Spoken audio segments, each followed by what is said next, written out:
il a pu, voilà, j'allais dire, retravailler ses bases. Alors la peur, je reviens là-dessus parce que pour lui, c'était quand même courageux de dire qu'il avait peur. D'ailleurs, certains grands champions, David Douillet en premier, ont dit tiens, il devrait pas dire ça, ses adversaires vont prendre le pouvoir. Mentalement, c'est quand même une marque de faiblesse de dire qu'on a peur. Et lui, il assume parce qu'il dit voilà, quand on a une blessure comme il a eu au niveau de la cheville, très très longue à soigner, où il s'est posé plein de questions parce que quand on est un colosse comme lui, un Godzilla, si vous voulez, les chevilles, c'est quand même la base, quoi. C'est-à-dire que si tu peux pas t'appuyer sur tes chevilles au judo, t'es quand même très handicapé. Donc il a retrouvé les sensations. Moi, j'ai trouvé qu'il était plutôt très alerte sur ses appuis, mais on voit, il a encore du mal à enclencher ses attaques et il nous raconte tout ça, évidemment. On va prolonger effectivement l'analyse avec Teddy Riner lui-même à votre micro. Céline Géraud, c'était hier. Il revient sur cette journée, sur son état de forme et notamment, vous allez le voir au tout début, sur peut-être un chiffre, 7.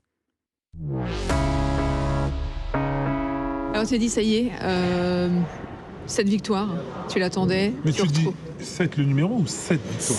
7 et 7. D'accord. Oui, en fait, oui et non. Tu sais, quand on est dans la préparation pour les Jeux, on pense pas trop le chiffre, combien de fois je l'ai gagné. C'est la conférence de presse une semaine avant le tournoi qui m'ont fait remarquer qu'il y avait possibilité de. Mais moi, quand je vais sur ce tournoi, surtout après ma blessure, ma tête, elle n'était pas au record. Elle était comment je vais me situer par rapport à la concurrence. Est-ce que je vais continuer à remonter crescendo en termes de sensations? Là, aujourd'hui, je suis super content. J'ai réussi avec le peu que j'avais à monter sur cette marche à la plus haute du podium. Mais je sais qu'il y a encore beaucoup de travail au vu des Jeux. J'en suis conscient. Mais voilà, je suis content parce que la blessure est derrière moi. On va continuer à progresser et à travailler. 4 combats, monter en puissance, travailler avec des adversaires qui sont montés en puissance aussi. Un japonais plutôt costaud en finale, un kazakh. Pour toi, c'était la journée idéale finalement, parce qu'en face aussi, il y a des adversaires qui sont tombés d'eux-mêmes. Finalement, tout s'est bien goupillé. Il y avait un alignement des planètes. C'est ça, c'est ça. Moi, je dirais jamais non quand ça se passe de mon côté de la sorte. Et puis, c'est bien parce qu'en fait, j'ai eu des adversaires qui sont très costauds, qui gagnent beaucoup de compétitions sur les circuits. Donc voilà, c'était bien de les prendre. En prise d'information au vu des prochaines compétitions, c'est bien. Justement, les prochaines compétitions, il y a Doha, bien sûr, c'est la prochaine échéance. Et tu as fait des choix assumés, d'aller t'entraîner à l'étranger, d'aller chercher c'est quoi, des nouvelles énergies, nouvelles inspirations, nouveaux partenaires? C'est un peu compliqué quand je vois l'Olympiade que j'ai passée à Tokyo, malgré le Covid, je dis bien malgré le Covid. J'avais très peu de partenaires sur le tapis à l'INSEP. Donc du coup, réflexion faite, on a dit non, on va partir à l'étranger, on va aller chercher la concurrence là où elle est. Et ça se passe super bien quand je vois que dans certains pays, on met 20 adversaires, 20 lourds de toute taille, costauds, prêts à bastonner. Que demander de plus? C'est ce que je recherche, c'est ce que j'ai besoin pour pouvoir progresser, pour pouvoir prétendre à une médaille d'or au jeu. Ton entraîneur dit que tu es à 60% de tes capacités. Il a raison ou tu penses que tu en as encore plus sous le pied, sous la chaussette? Non, c'est ça. Non, il voit juste. Moi, j'aurais dit 70 parce que bon, on sait jamais trop, mais bon, c'est dans la même jauge, ouais. On revient de loin. Quand je vous dis on revient de loin, on revient de loin. Il y a eu des prises de tête. Tu as hésité à un moment donné à remonter sur le tapis comme certains en se disant est-ce que le jeu en vaut vraiment la chandelle? Est-ce que j'ai les moyens physiques d'y aller? Ou tu savais qu'au fond de toi, il y avait la flamme? Mais clairement, quand j'ai commencé à reprendre quand on m'a donné le feu vert pour reprendre, clairement, je me suis dit mais qu'est-ce que je fais là? C'est quand je vois que tu veux, mais ton corps ne peut pas. Parce que y a cette jambe qui gêne, reprise des sensations. Mes sensations ont mis énormément de temps à revenir. Et aujourd'hui, j'ai pas encore repris mon meilleur judo. Tu as eu peur de jamais les retrouver, ces sensations? Bien sûr, prise de tête. Qu'est-ce qui se passe à ce moment-là dans ta tête? Là, travail psychologique avec ma psy, discussion avec Franck et tout le staff pour savoir qu'est-ce qui manque. Alors à chaque fois, Franck, il a les bons mots, il me dit non, c'est bien, cet entraînement, c'est très bien. Et laisse-toi le temps, ça fait à peine une semaine, 10 jours, 15 jours, laisse-toi le temps. Tu as été en dehors de tatami pendant plus de 3 mois. Donc forcément, oui. Mais moi, le monsieur que je suis, le bonhomme que je suis, qui veut aller plus vite que la lumière et retrouver son judo le plus rapidement possible pour préparer les Jeux, forcément que ça travaille là-haut. Aujourd'hui, ces derniers temps, je suis content.